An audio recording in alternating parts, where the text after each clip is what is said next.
Coefficient आणि variable ह्याला हे कसे ओळखायचे ते इथं शिकणार आहोत. त्याला मराठीमध्ये कोएफिशियंटला सहगुणक म्हणतात आणि व्हेरिएबलला चलपद म्हणतात. बघा ह्या शब्दामध्येच त्याचा अर्थ लपलेला असतो. चलपद म्हणजे चालणारे पद. आता पद चालतं का? तुम्ही म्हणाल मॅडम पद कसं चालतं?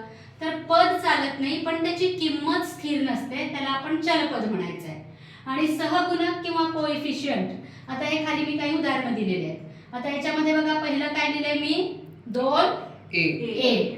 मग 2a मध्ये 2 ही किंमत स्थिर आहे.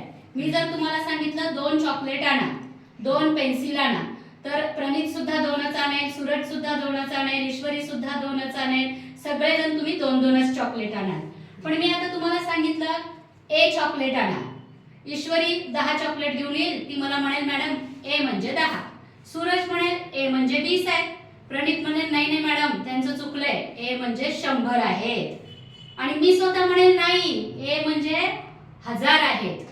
मग आता ए ची निश्चित किंमत तुम्हाला सांगता येते का? नाही सांगता येत.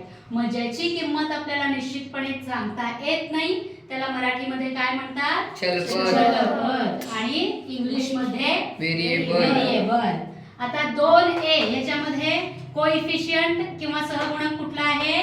2. आणि चलपद किंवा व्हेरिएबल कुठला आहे? a.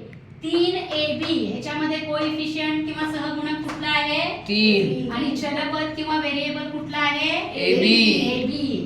4x ह्याच्यामध्ये कोएफिशियंट कुठला आहे? 4. कोएफिशियंटला मराठीमध्ये काय म्हणतात? सहगुणक. आणि चलपद ह्याच्यामध्ये कुठला आहे? 4x मध्ये x ला काय म्हणायचं? व्हेरिएबल म्हणजेच मराठीमध्ये चलपद.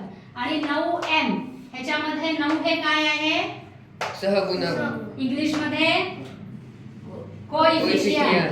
काय म्हणायचं? कोएफिशियंट. आणि चलपद कुठला आहे 9m मध्ये? m. त्यालाच इंग्लिश मध्ये काय म्हणतात? व्हेरिएबल.